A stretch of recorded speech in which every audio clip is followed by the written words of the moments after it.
कुछ लोग कह रहे हैं कि हमारे तो भगवान ही अम्बेडकर हैं। आपके लिए अम्बेडकर जी इतने महत्वपूर्ण थे तो आपने अपनी सत्ता में उनके लिए कुछ ऐसा क्यों नहीं किया? राहुल गांधी तो कह रहे हैं कि अपमान कर रही है बीजेपी। जो मंदबुद्धि होता है ना, उसकी बात को इतनी गंभीरता से नहीं लिया जाता। बात के तर्क के पीछे जाना चाहिए। बात किस महत्वपूर्ण मुद्दे पे हो रही थी, वो ध्यान को भटका के आपने दूसरे इश्यूज पे लेके गए हैं। नमस्कार दर्शकों, बहुत बहुत स्वागत है आप सभी का हमारे चैनल पॉलिटिकल अड्डा में और मैं हूं आपके साथ शिवानी मांगवानी। तो इस वक्त सोशल मीडिया पर गृह मंत्री अमित शाह की एक 12 सेकंड की वीडियो काफ़ी ज़्यादा वायरल हो रही है, जहां विपक्ष इस पर लगातार हमलावर है। तो इसी पर बात करने के लिए हमारे साथ हैं गोविंदपुरी से मनोज पांडे जी, जिनसे हम जानेंगे कि उनका क्या रुख है इस बयान पर, क्योंकि बीजेपी को लगातार घेरा जा रहा है इस बयान पर। तो सबसे पहले सर का स्वागत करूंगी। आपका भी बहुत बहुत स्वागत है। सर देखिए, चुनाव के वक्त जब दिल्ली में विधानसभा चुनाव है तो अमित शाह का इस तरीके का कैबिनेट में बयान देना, अंबेडकर जी को टारगेट करना, इस पर आप क्या कहेंगे? क्योंकि विपक्ष कह रहा है कि अंबेडकर जी को बीच में लाया जाए। नहीं, ये बात सिरे से खारिज की जाती है कि भारतीय जनता पार्टी एक ऐसी पार्टी है जो न केवल अंबेडकर जी का बल्कि अनुसूचित जाति और जनजाति का हमेशा से सम्मान करती आई है। आप देख रहे हैं कि उनके वक्तव्य में से सिर्फ 12 सेकंड को निकाल के उस क्लिप को दिखाया जा रहा है। वो क्लिप दिखा रहा था कि अंबेडकर जी का सम्मान भारतीय जनता पार्टी कितना करती है और कांग्रेस द्वारा कितने दुराचार अंबेडकर जी पे किए गए थे। ये उसी प्रकार है जिस प्रकार एक पूरे शरीर में को एक मक्खी होती है, पूरे शरीर में कहीं नहीं बैठती लेकिन उस घाव पे बैठती है, छोटे से घाव पे जाकर। इतने वक्तव्य को सुनने के बाद उसमें से 12 सेकंड का क्लिप निकाल के, और मुझे नहीं लगता वो कोई नकारात्मक क्लिप है। उस क्लिप को अगर दृष्टि से देखा जाए, सदन को इसलिए भंग किया गया क्योंकि वो दर्शा रहे थे कि भाई अंबेडकर जी का कैसा अपमान किया इस पार्टी ने। जी, लेकिन देखिए सर, जब अमित शाह ने कहा कि आप अंबेडकर को इतना मानते हैं, दिन भर अंबेडकर अंबेडकर करते हैं, लेकिन इतना ध्यान अगर भगवान में लगाते तो आपका भला हो जाता, तो आप किस तरीके से इसको देखते हैं? क्योंकि कुछ लोग कह रहे हैं कि हमारे तो भगवान ही अंबेडकर हैं। देखिए, वो बात सही है। हम खुद, भारतीय जनता पार्टी खुद मानती है कि संविधान के निर्माता हैं और पूजनीय हैं। अंबेडकर जी सभी के लिए पूजनीय, सभी जाति, सभी वर्ग, सभी के लिए वो पूजनीय, इसमें कोई दो राय नहीं है। उस वक्तव्य को कैसे लिया गया है, मैं दोबारा इस बात को दोहराना चाहूँगा। वो ये कहना चाहते हैं कि जब आप एक व्यक्ति का नाम इतनी बार ले रहे हैं, जब आप सत्ता में थे, आप तत्कालीन प्रधानमंत्री थे, तो आपने अंबेडकर जी के साथ क्या किया था?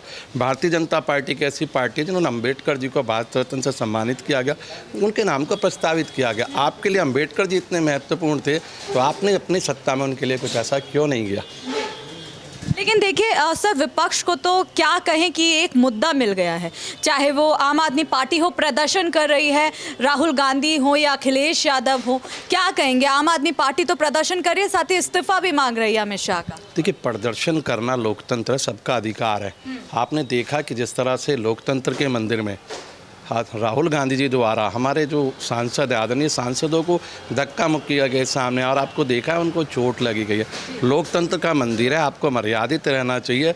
देखिए, आपका धरना प्रदर्शन करना सबका लोकतांत्रिक अधिकार है, लेकिन वो मुद्दे, वो इश्यूज़ बहुत होने चाहिए। जब आप किसी भी रेलेवेंट वीडियो में से छोटा सा अंश निकाल के देते हैं, बात के तर्क के पीछे जाना चाहिए। बात किस महत्वपूर्ण मुद्दे पे हो रही थी, वो ध्यान को भटका के आपने दूसरे इश्यूज़ पे लेके गए हैं। भारतीय जनता पार्टी वो पार्टी है जो भारत रत्न से सम्मानित करती है। भारतीय जनता पार्टी वो पार्टी है जो भारत का सर्वश्रेष्ठ पद राष्ट्रपति के लिए रामनाथ कोविंद जी को सम्मानित करती है। मुर्मू जी जो अनुसूचित जनजाति से आते हैं उनको सम्मानित करती है। पार्टी कथनी और करनी में फ़र्क नहीं समझती है, जो कहती है वो करती है। एकमात्र एक ऐसी पार्टी है जो संकल्प से सिद्धि की ओर बढ़ती है और वो कहती है वो करके सिद्धि करती है। जी, देखिए सर, अभी तो आम आदमी पार्टी के बयान की बात थी, अखिलेश यादव के बयान की बात करें तो कह रहे हैं कि पीडीए से घबरा गई है बीजेपी, इसलिए चुनाव के वक्त इस तरीके के कैबिनेट में बयान दे रहे हैं। मैं देखो, सियानी बिल्ली खंबा नोचे। आप देख रहे हैं पूर्व के जो चुनाव हुए लोकसभा चुनाव में, उसमें भारतीय जनता पार्टी ने अपने आप को सिद्ध करके दिखाया। अभी वर्तमान में जो यूपी में आम चुनाव हुए, उसमें भी हमने सिद्ध करके दिखा दिया कि जनता कितना हमसे प्रेम करती है। हमारी पार्टी का स्लोगन है सबका साथ सबका विकास, और हम उस पर काम करते हैं, बोलते नहीं हैं, सिद्ध करके दिखाते हैं। जितनी नीति, जितनी योजना है, उसको सिद्ध करके दिखाया है। मैंने बार बार आपको कहा है कि वो ये पार्टी है जो अनुसूचित जाति जनजाति के लिए निरंतर काम कर रही है।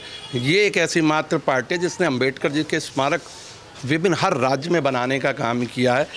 जो आयुष्मान योजना उसको भी जिस दिन प्रारंभ किया गया था झारखंड से, वो भी आदरणीय भीमराव अंबेडकर जी को समर्पित करके उनकी जयंती पे किया गया था। लेकिन सर राहुल गांधी तो कह रहे हैं कि अपमान कर रही है बीजेपी अंबेडकर जी का। देखिए, कोई भी व्यक्ति जो मंदबुद्धि होता है ना, उसकी बात को इतनी गंभीरता से नहीं लिया जाता। पूरा राष्ट्र जानता है कि उनको किस संज्ञा से संज्ञानित किया जाता है, प्रमाणित किया जाता है। अभी राजनीति में थोड़े से कच्चे हैं और बच्चे हैं, उन पर टिप्पणी नहीं करना चाहूँगा, क्योंकि हमारे में कहा जाता है कि मंदबुद्धि की बातों को ज़्यादा ध्यान नहीं दिया जाता। वो अपनी राजनीति चमकाना चाहते हैं, जो मुझे लगता नहीं कि चमकने वाली है। आदरणीय गृह मंत्री जी का कद बहुत ऊपर है, आदरणीय मोदी जी का कद बहुत ऊपर है। जनता और देश उनसे प्रेम करती है। कितना प्रेम करती है, वो जिस भी राज्य में चुनाव होता है, हमने महाराष्ट्र में सिद्ध करके दिखाया, हमने लोकसभा चुनाव में सिद्ध करके दिखाया, आगामी विधानसभा चुनाव दिल्ली है, उसमें हम अपने आप को सिद्ध करके दिखाएंगे। ये पार्टी बोलने वाली पार्टी नहीं है, सिद्ध करने वाली पार्टी है।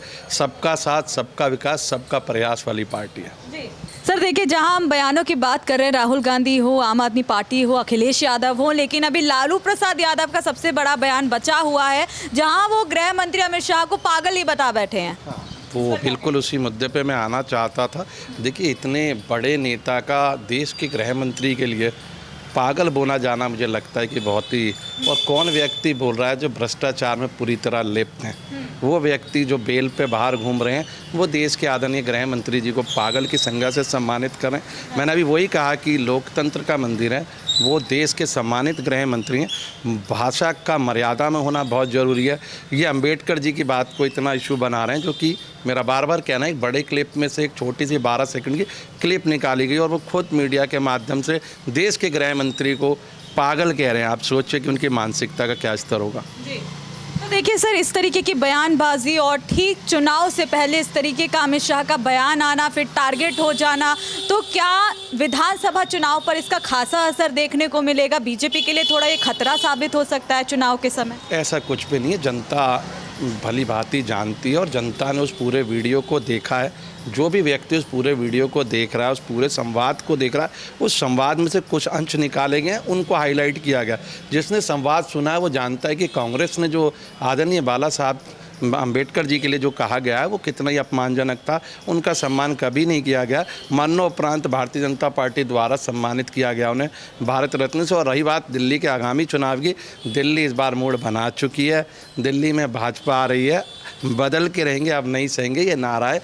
ये ऐसे इश्यूज़ को इतना बड़ा इशू बनाने का मुझे लगता नहीं, और ये इसलिए खिसियानी बिल्ली खंबा नोच रही है कि दिल्ली में भारतीय जनता पार्टी की सरकार पूर्ण बहुमत के साथ आ रही है। इस भ्रष्टाचार पार्टी को बाय बाय करने के मूड में है दिल्ली, इसी से खिसियानी बिल्ली खंबा नोच रही है। चलिए सर, बहुत बहुत शुक्रिया। तो मनोज पांडे थे हमारे साथ।